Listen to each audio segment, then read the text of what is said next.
Hey, this is Brent Leary, and with me today, this is a treat, a special treat because he doesn't do these often anymore. But Bob Phibbs, who is the retail doctor, joins me right now. Bob, thank you for joining me. Hey, Brent, thanks for having me today. So we want to talk about this study you did with the Oracle NetSuite folks and some of the data coming out of it. Going to get you an impression of what happened at NRF and all that good stuff. Yeah. But before we do that, give us a little of your personal background. So I work with brands, big brands typically, like Lego and Yamaha and a bunch of other people, to how do I maximize the customer engagement level at a brick-and-mortar store. If you are watching this, you don't know who I am, you can go to retaildoc.com, retaildoc.com. And I've been doing this in my 25th year. I certainly started off in the trenches with working retail, and I've also been an entrepreneur, and I've been a franchisor, and a lot of people around the world want to hear my thoughts on retail. I got 400,000 followers on LinkedIn. I'm top voice on LinkedIn. A lot of list because I am not known for being shy and retiring. So maybe that's the best way to say. Okay, so shy and retiring out of the vocabulary for the time being. Exactly, not me. All right, so you just collaborated with Oracle on the future of retail, and one of the things that kind of jumped up to me when I first kind of saw an email come up is the headline: new study, hey Alexa, 95% of consumers don't want to talk to a robot when shopping. So me doing a blog called Voices Carry, that kind of caught my attention. That's good. So maybe before we specifically jump into that, give us a little bit of background on the study itself and why you guys did it. So there's so many studies. People are coming out with like a little study set of 200 people said 99% of people want to shop online and never talk to another human being again and have a chip in their neck to get Velveeta cheese. Every week we're getting this other survey like, wow, it points up my point, and aren't I wonderful? And was kind of like, really? And so NetSuite has a lot of brick-and-mortar retailers as well as omni-channel and online, and I deal with brick-and-mortar retailers. I'm trying to get down to what's really happening instead of going after, like if it was raining out, do you think you use an umbrella kind of questions. We rather said, all right, so let's do this right. Let's get a big enough sample, 1,200 people, that we have a third party, a reputable third party. Wakefield is known for their surveys. We'll take those people, and at the same time, we're going to poll retailers with those same questions, retail execs, the one who actually create the customer experience, and let's just see if we're in alignment. Because honestly, we thought, all right, well, this will be our validation point on all the survey points. That's what we really kind of thought it would be, and so when we went into it, it was kind of like, well, this is a big survey, and in fact, you didn't get all of it, I don't think, unless you went to the link and downloaded the whole. But my guys started bleeding as I started reading through it. So we said we'll parse this out over the next few months. So I may not be able to tell you about all the different moving parts, but certainly to your point, the one that stuck out was that most retailers, I think is it 97%? Got 95% here. 95% of retailers think that AI and robots and all this kind of, not AI, VR and robots and all this stuff, we're planning for the future, that will make people feel more comfortable. And shockingly, 13% actually said that would make a difference for me going in a store. And I think that really was an interesting point because, yes, one can say we need to go to the cutting edge, but it's not like an iPhone. It's not like people are saying, like, yeah, give us this. It's more like, this seems like a good idea, right? This seems like a good idea. Will customers come after it? And, there's another recent survey not that long ago, Brent, that was talking about, yes, voice is really important. However, they're not shopping by voice. In fact, what most people use an Alexa and that stuff for is play music and what's the weather. That people don't feel comfortable and confident in shopping on a voice-enabled device. So does this survey pretend to say we have the answer? I don't think so, but it certainly says if there's that big of a disconnect, then one has to say, are you really putting the most time and the most money where it should be, or are you pretty much just constantly chasing your tail with shiny objects? And I think I would tend to be more on the latter with that. So, what were some of the other main takeaways from the study that you find would be of interest to a lot of folks? So 97% of people said that there remains to be a need for a brick and mortar retail store, and I think that points to obviously the health of brick and mortar. We've left behind the 2017 retail apocalypse. Stores are crappy. No one will ever go there again. We're all just flying cars and eating avocado toast. But what it came down to is that the other disconnect that I took out of the survey is that in general, when you polled retailers, I think it was like 53% felt that they were providing an experience that made consumers feel more confident and less stressed and less alone. That's what it is. But less than 13% of consumers said that.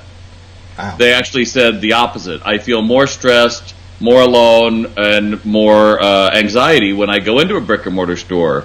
So what that tells me is that how does somebody feel anxious and alone? Well, you're not talking to anybody, and you're left in these essentially warehouses of product that all look the same. In fact, I was just at the new Nike store in Soho the other night, and it's fascinating seeing the way they have re-merchandised the store.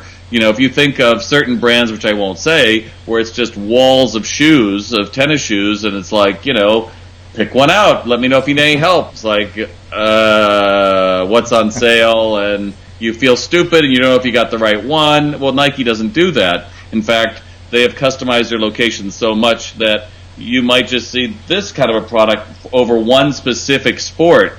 But here's the other thing that's kind of interesting. Brick and mortar, and this speaks to what we learned at NRF, retailers are learning by their micro communities, by what people order online and buy in a store. And so in that Soho store, in the women's section only, they started by color.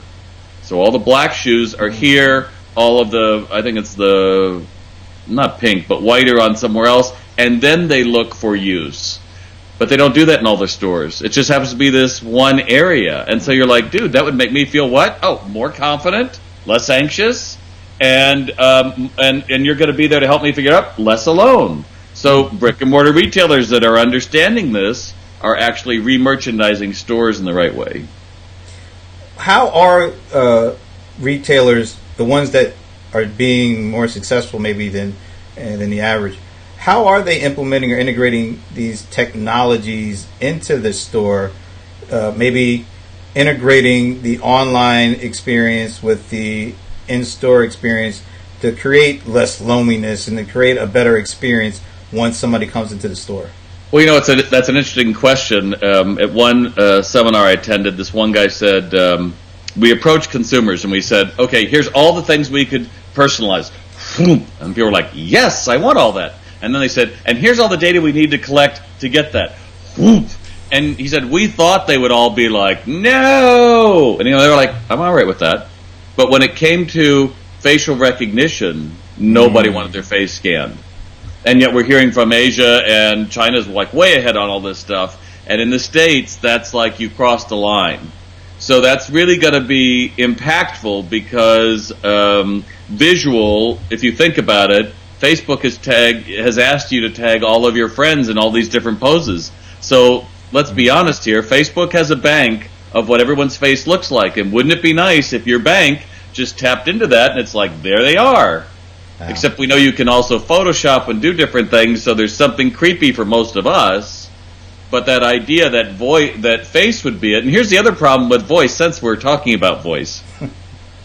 Voice is lateral, which means there's no context. If I say, get me toilet paper, Alexa, it's going to go up to its database. It's going to see whatever was put in there for toilet paper. Either it's a 4-star or it's their own brand or it's cheaper. But it's not contextual like visual is, right? So when I go onto a site and I say, oh, I'm looking at that fleece. You've got that greenish. I hope that's greenish. I hope my eyes are right. That greenish fleece you got on. So you see it, and then it's kind of like, oh, but here's some other options you might like, and it takes you down a little different path. That's the limit with voice. Voice will never be the same as visual. So this idea that we're all going to be shopping on that, maybe we're shopping on lists that are already put together, right? Maybe we're doing that for subscriptions. Maybe we're looking at that for a pantry we built in Amazon. But you're probably not going to say, buy me the latest Nike, tennis shoes. That's just not going to happen.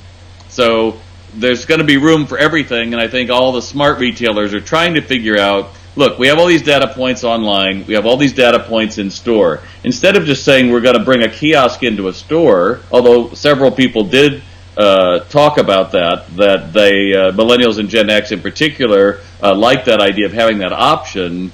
The smart ones are saying, no, let's take all those data points and put them together. So one of the guys who I was able to speak to at mystore-e.com out of Israel, what they do is they take that data and they take a retailer's data, and then they have a little app that comes out. And so the store manager, let's say, he goes through and he opens it up one week and it'll say, hey, these two products are selling well. And it's like, okay. And so it says, make sure they're merchandised together. No, because that's going online and here. And then it would be like, all right, and take a picture that you re-merchandised them in the store. Oh, and make sure that you tell the employees that if you sell this, you can sell that. Now, what does that do?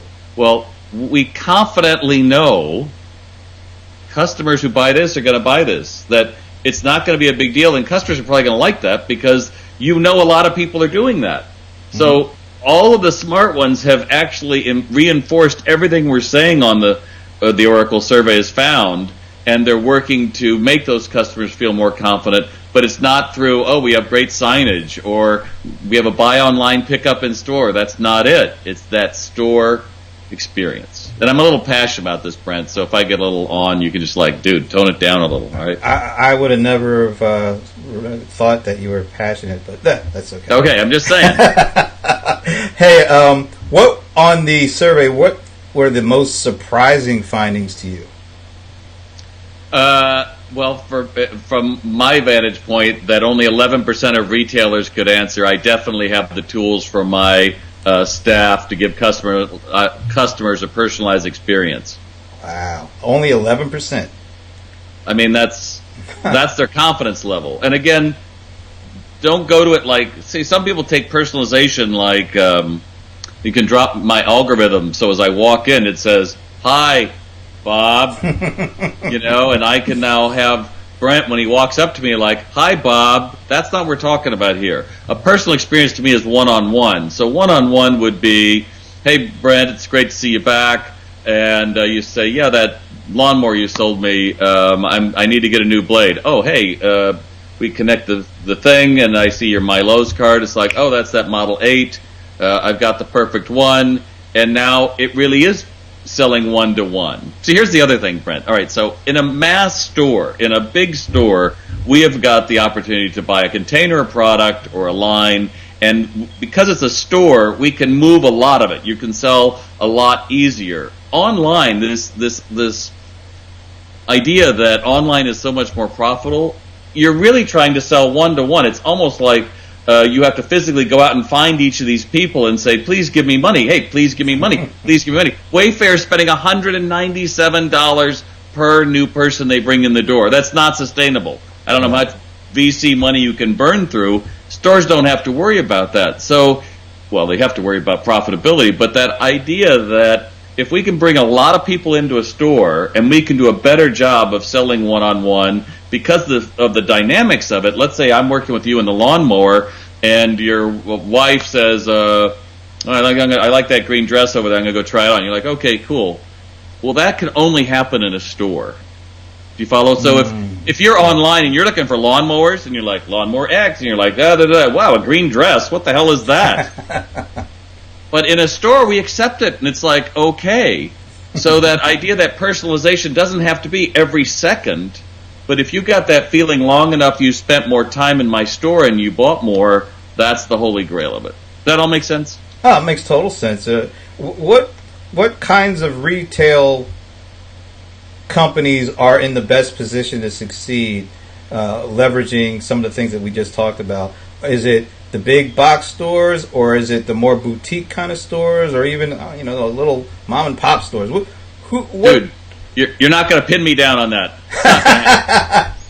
Because they're all different, right? So Walmart and Amazon are kind of like King Kong and whatever the dinosaur was, Godzilla. They're trying to outdo each other, and they both have really some interesting, good strengths about it, right? The biggest danger with Amazon is, let's be honest here, if they didn't have AWS, they wouldn't have access to cheap capital to be able to do all the stuff they're doing. So I think at some point, someone is going to have to say, this has got to be regulated, it's got to be broken up.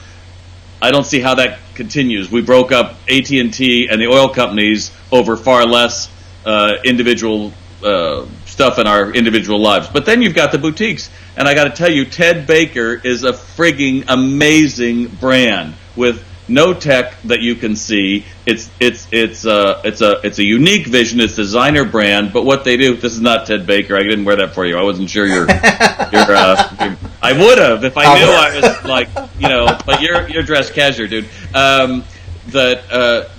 They have so focused to be able to tell their story uniquely in every location. Plus, he has a limited group of SKUs. But here's the thing that they do is every location is different. So I was in their store by Columbus Circle, and it has all these like rulers and yardsticks, and you're looking down on these little models like on the wall, like you're looking down on New York. And finally just asked, I think it was Maxwell was the guy who ended up selling me a bunch of shirts. That's because we're at Columbus Circle. Everything in New York is there by being measured because Columbus Circle is the center of New York City. Did you know that? That is the center that they measure out for. So that's all the measuring stuff. Well, you can't cookie cutter that. And that story gives them an idea that I'm in a unique place. So the boutiques, I think, absolutely, the Lululemons of the world, the Todd Snyders of the world, all those brands have got it, and they have the ability to Container Store, same thing. They're able to do this in a really impactful way. Unfortunately, with most mom and pops, be honest here, dude, are that who our viewers mostly are? Or? No, just curious. Okay, good. So, most mom and pops feel like, I don't need a website, and my customers are all loyal, and if they don't buy from me today, they'll buy in the future, and they're still trying to use that lever of 20-30% off and then screaming at people to buy local. I had a woman on my Facebook page this morning say, should I tell people that... should I be honest with them and tell them they need to shop from me or I'll be gone? Or should I just play it like everything's fine and be nice? And I said, nobody's attracted to struggling retailers. Otherwise, we would all be flocking to Sears right now. JCPenney.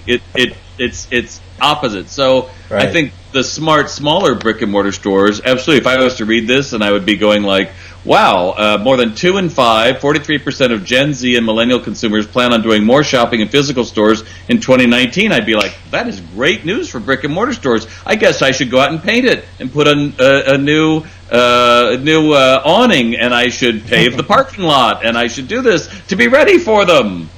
But sadly, a lot are punished because it's kind of been a second job for somebody, or they didn't really pay attention to it. And the problem is in that moment when they walk into your store and it feels old, and it's 10 minutes before someone talks to you, and you ask them if they have something, and they're like, no, but buy from us because we're local. They're not coming back. And here's the problem, Brent.